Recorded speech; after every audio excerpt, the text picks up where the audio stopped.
인간의 몸과 마음에서 벌어지는 모든 진리 바로 알기.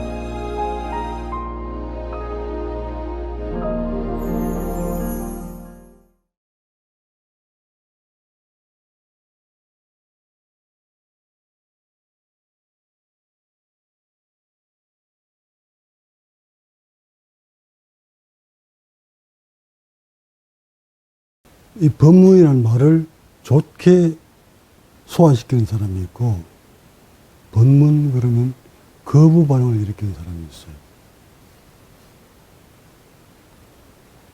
근데 부득불 내가 법문이라고 자꾸 얘기하는 것은 일반 강의하고 다르기 때문에 법문. 그럼 법을 우리가 알아야 돼요. 법. 왜 강의라고 하지 않고 법문이라고 하는가? 왜 법이라고 하는가? 이런 것을 설명하기가 굉장히 그 난이도가 높아요, 사실은.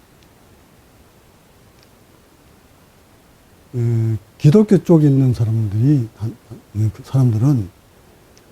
이렇게 앉아있는 그 자체만을 가지고도 거부 반응을 일으켜요. 그죠? 근데 그네들이 또 앉아서 묵상기도를 할 때 앉아있는 건 괜찮아요. 근데 나 같은 사람이 이렇게 앉아있으면 바로 적이에요. 이렇게 우리 인류는 오랜 역사를 타고 내려오면서 진리를 향해 가는 사람들의 의식이 자기 기준점에 따라서 판단을 해버리기 때문에 자기 하는 것만 맞고 남이 하는 것은 틀리다는 개념이에요. 또는 어떤 사람이, 어떤 선지자가 무엇을 지도하느냐에 따라서 내가 믿는 종교는 맞고 너가 믿는 종교는 틀려요. 내가 믿는 신은 맞고 네가 믿는 신은 잘못된 신이에요. 이것이 오늘날 인간 세계에 잠복되어 있는, 뿌리 내려 있는 고질적인 질병인데, 이런 틈바구니 속에 내가 인간에 대해서 깨닫고 보니 정말 법문하기가, 또 만약 법문이라고 쓰지, 사람들을 지도하기가 너무 어렵고 뿌리 박혀 있는 이 문화를 어떻게 표현을 할 수도 없고 이 사람들을 끌 수 있는 방법이 없더라는 거예요. 그래서 이렇게 머리를 깎아서 이 모습을 보이는 그 자체부터가 사람들은, 불교적이 있는 사람들, 불교를 믿는 사람들은 이렇게 머리를 깎으면 같은 비슷한, 그동안에 봐왔던 사람들의 모습이니까 크게 거부 반응이 없어요. 근데 기독교를 믿는 사람들 앞에 이 모습을 타고 나타나면, 에이, 벌써 저거 중이네, 불교네, 하고 선을 딱 그어버립니다. 이런 문화 속에 내가 인간의 진리를 얘기한다 하고 얘기를 하니까 사람들은 받아들이지 않습니다.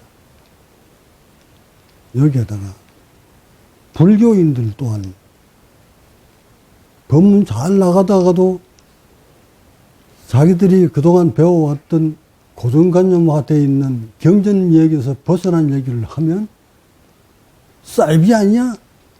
하고 또 색안경을 낍니다. 이런 것들을 다 아우려서 갈 수 있는 방법이 뭐 없을까 하고 늘 고민을 합니다. 고심을 해요. 때로는 이 머리 깎는 이 자체를 길를까? 도 생각도 해봅니다. 또한 옷도 그냥 양복 입을까? 이렇게도 생각도 해봤습니다. 근데 또 양복 입으면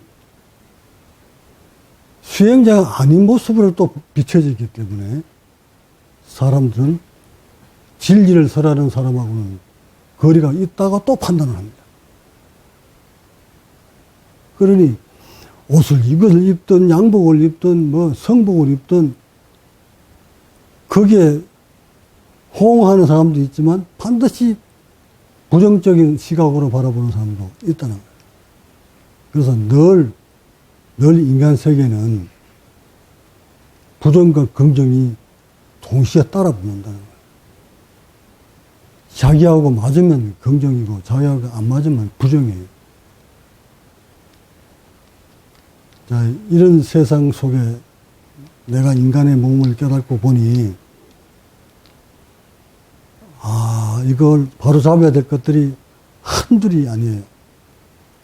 그렇다고 옛 성인들이 남겨놓으신 그런 어록들이나 그런 진리의 말씀이 잘못된 건 아니에요. 모두 다 맞는 말들이에요. 모두 다 맞는 말들을 현대 과학으로 설명을 하려다 보니 부득불 나는 과학을 끄집어 소환시켜서 과학을 접목시켜서 설명을 합니다. 그렇게 설명을 하려다 보니 성불 하세요 하는 말을 내가 빼버린 거예요. 그러면 제자 여러분들은 내가 그런 어떤 법문을 하더라도 어떤 법을 설하더라도 어떤 진리 말을 하더라도 어떤 용어를 쓰더라도 그것을 소화시킬 수 있는 능력을 다 가지고 계셔야 돼요. 일반 사람들은 알아듣지 못하더라도 수많은 세월을 나와 같이 해왔으면 이제는 내가 어떤 말을 던지더라도 그것을 전부 이것은 이렇게 하는데 이런 말을 이렇게 돌려서 하셨구나 하고 알아들으셔야 돼요. 근데 그거 소화 못 시키면 다른 사람들은 말해서 못해요. 그래서 오늘은 깨달음이 뭔가를 대해서 내가 확연히 좀 설해 볼 테니 들으시고 내가 여러분을 끌고 가고자 하는 길이 어딘가를 다시 한번 이렇게 사색을 통해서 확연히 좀 밝게 알고 계셨으면 좋겠습니다.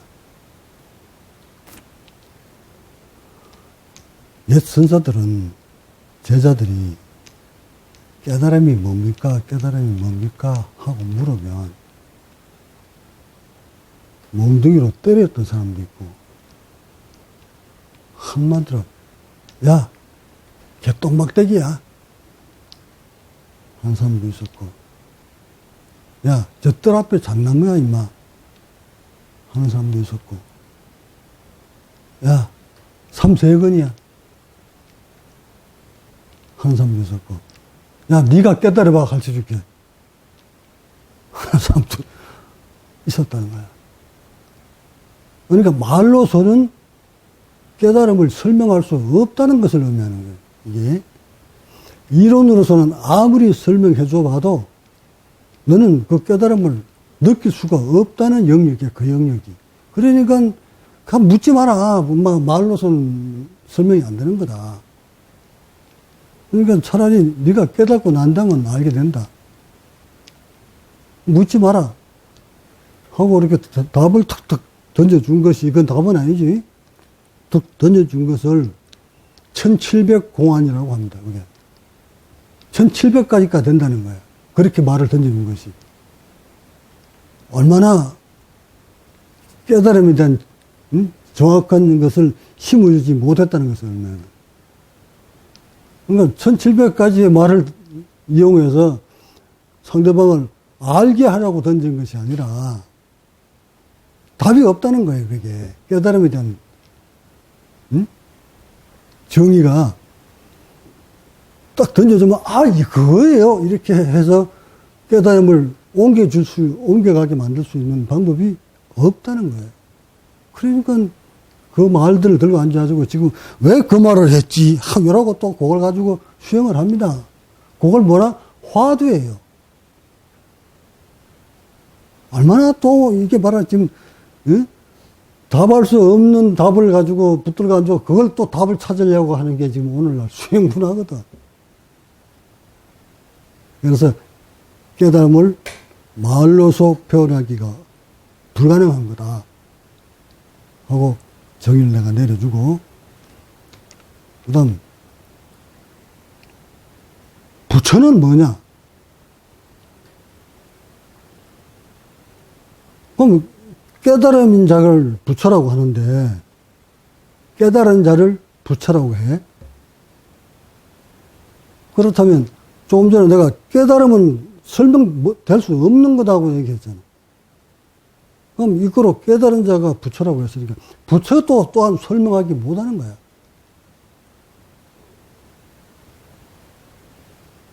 모습으로 보면 좀 뭔가 다른 점은 보이겠지만 이 모습을 가지고 모습을 봤다고 해서 모습을 본 사람이 부처되는 건 아니잖아요. 깨달음의 말을 듣고 깨달을 수 있는 게 아니잖아요. 그 느낌을 그대로 가져올 수 있는 게 아니잖아요.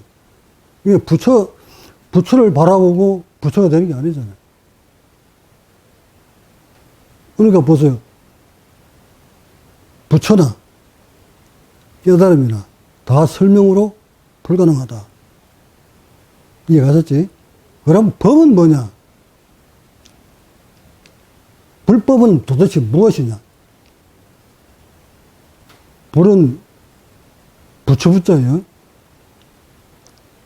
부처의 법이야, 이게. 깨달음의 법이야. 뭐 꼭 한문으로 풀라고 하는 것이 아니라 한문으로 풀어봐야 또 같단 말이야. 삼수변에 갈것자 딱 붙여놨으니까 물이 흐르는 길이야. 요걸 가지고 도교에서는 물이 흐르는 물결 치는 대로 자연 그대로가 도다. 이게 또 표현을 이렇게 하는 거예요. 그러니까 이게 도를 표현하는 방법, 깨달음을 표현하는 방법, 불법을 표현하는 방법이 각양각색이기 때문에 어느 거 하나를 딱 집어서 이거야 하고 이렇게 설명 지을 수 없는 것이 또한 이 진리의 세계란 말이에요.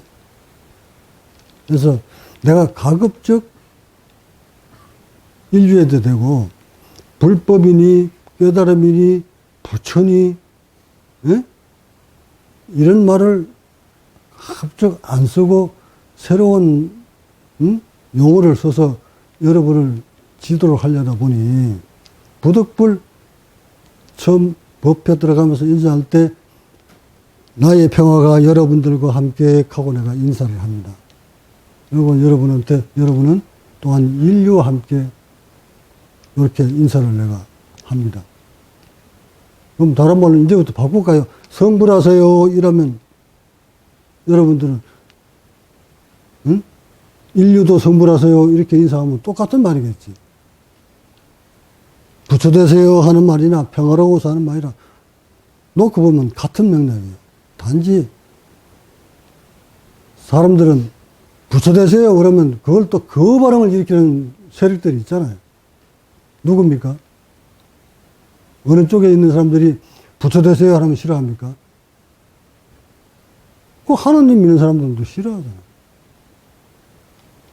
그래서 내가 나의 평화가 나는 몸과 마음을 깨달아서 이렇게 평화로우니 그대들도 나와 닮아서 깨닫고 평화롭고 이 평화를 사람들한테 나눠주세요 하면서 그 인사가 나의 평화가 여러분들과 함께 요거 내가 했는 말이 아니라 내가 처음 사용했는 말이 아니라 예수도 그 말을 사용했어요. 예수도. 그러니까 예수가 말하는 평화는 내가 말하는 평화는 같아요. 불국정토라는 이 말을 속에도 그게 바로 평화의 땅이에요. 평화의 땅이 다른 나라에 어떤 별이 있는 것이 아니라 몸과 마음에서 일어나는 평화를 얘기하는 거예요. 거기가 불극정토예요. 이렇게 다양한 방법으로 사람들을 교화시키려고 설명을 합니다. 그러면 이제 여러분들이 내가 어떤 말을 어떤 언어를 가져와서 사용을 하든 결국 가르치는 곳은 가르치는 손가락을 딱 보면 끝을 딱 손가락을 딱 보면 그곳은 몸과 마음을 평화롭게 가기 위한 것을 방법을 설명하는구나 이렇게 들었으면 되겠지. 자 그러면 나의 법문을 나의 지도 방법을 듣고 평화의 땅에 올라가는 과정에서 정상에 올라가는 길목에 있어서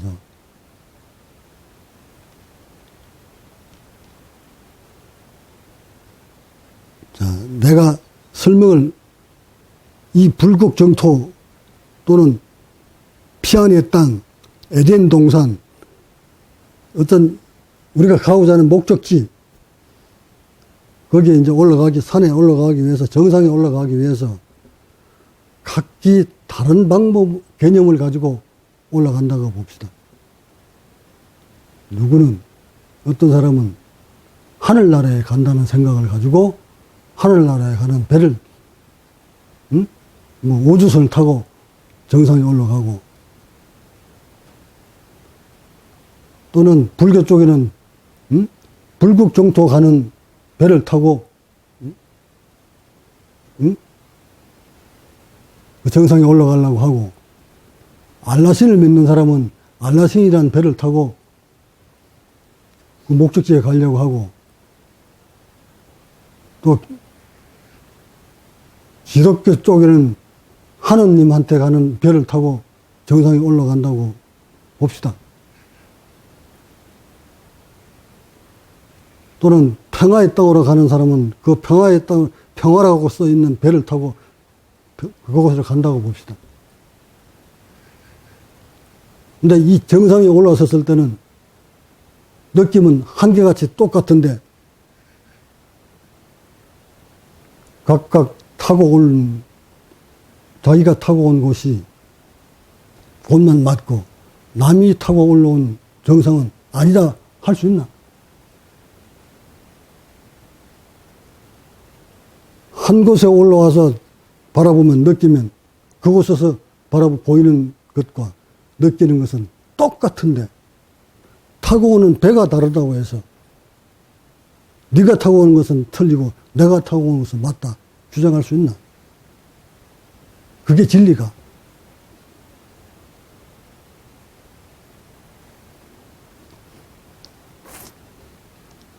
그러니 내가 느끼는 것은 맞고 너가 느끼는 것은 안 맞다. 이것은 정말 내가 제일 걱정스러워했던 부분이 그 부분, 이 부분이에요. 또 하나.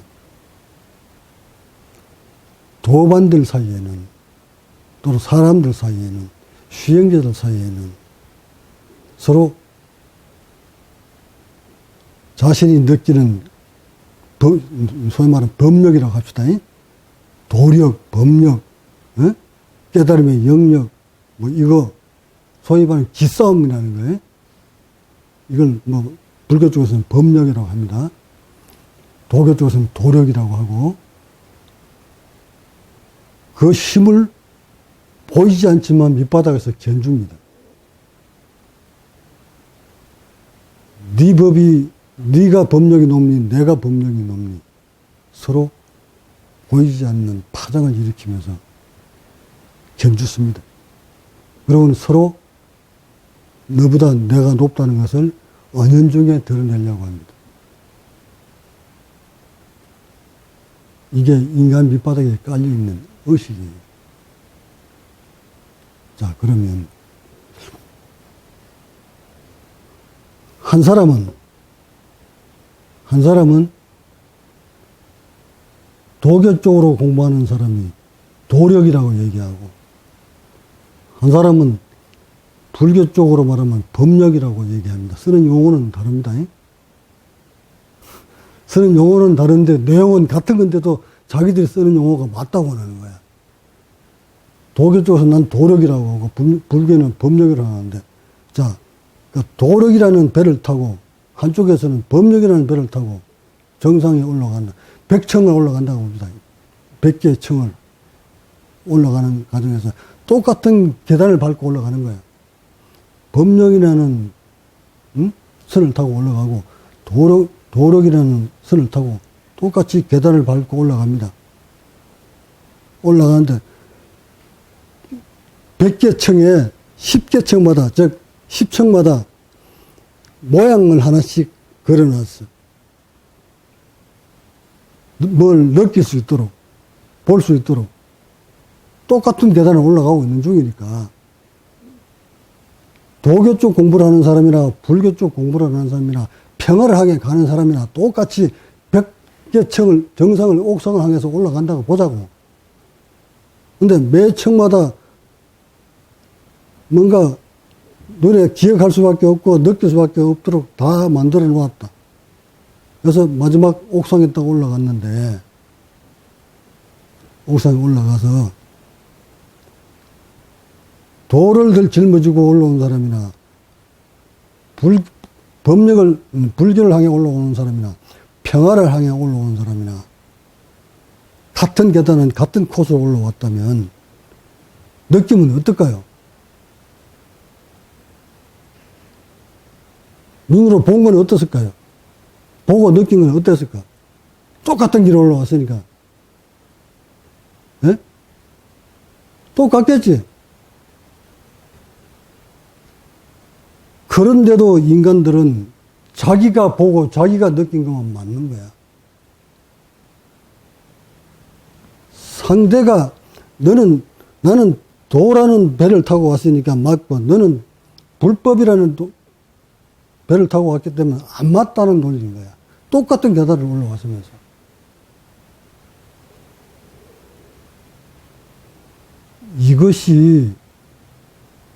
이것이 서로 상대하고 소통이 안 되니까 자기 주장만 내세우다 보니 소통이 안 돼서 자기도 해치고 상대도 해치고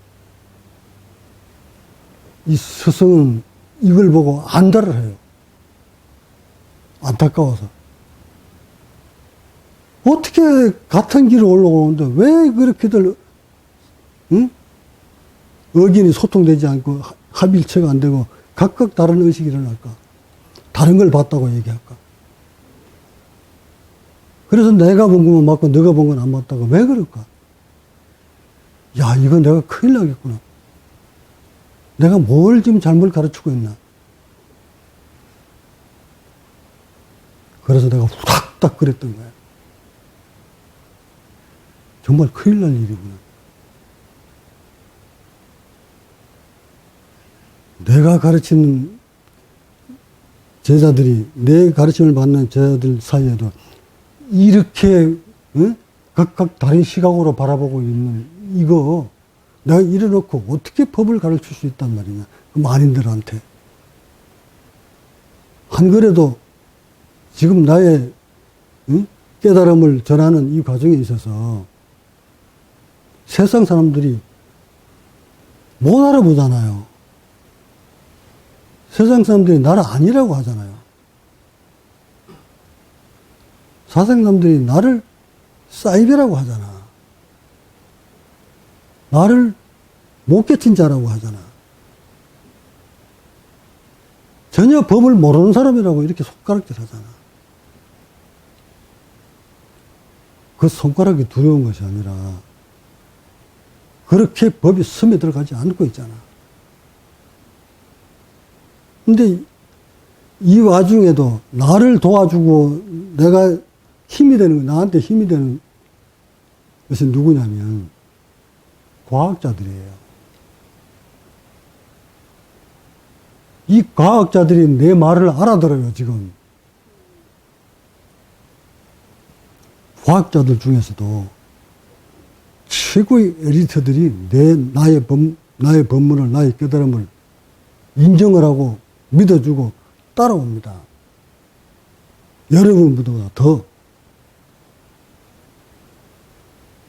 여러분들이 믿는 신, 종교보다, 가르침보다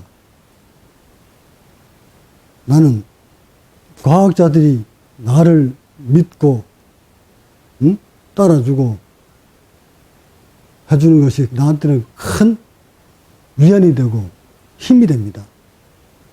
역시 과학시대라서 과학자들이 내 법문을 알아듣는구나. 왜? 이것은 과학으로 입증되어 버렸기 때문에 그런 거예요. 내가 여러분한테 지도하는 그 수행법이 들어가 보면 모두 과학이에요. 이 과학이 아직 덜 밝혀진 것들이 있어서 그렇지, 이제 대부분 다 밝혀져 있어요. 이 과학자들이 나를 위로를 해줘요. 그래서 나는 크게 위로를 받으면서 희망이 참 있다. 요대로 조금만 더 흘러가면, 시간이 흐르면 많은 과학자들의 손에 의해서 나의 깨달음이 전 인류한테 퍼질 것이라 확신을 갖는 거예요. 그래서 그 세월을 기다리는 거예요. 그런 과학자들을 기다립니다. 근데 지금 하나씩 둘씩 그런 과학자들이 오고 있습니다. 이쪽을 향해서. 이렇게 그나마 나의 깨달음을 그런 과학자들이 알아주고 이해를 해주고 소화를 시켜주니 얼마나 든든합니까? 비록 이것을 확산시킬 때까지는 많은 어려움이 있겠지만 얼마나 희망적이고 고무적이냐고.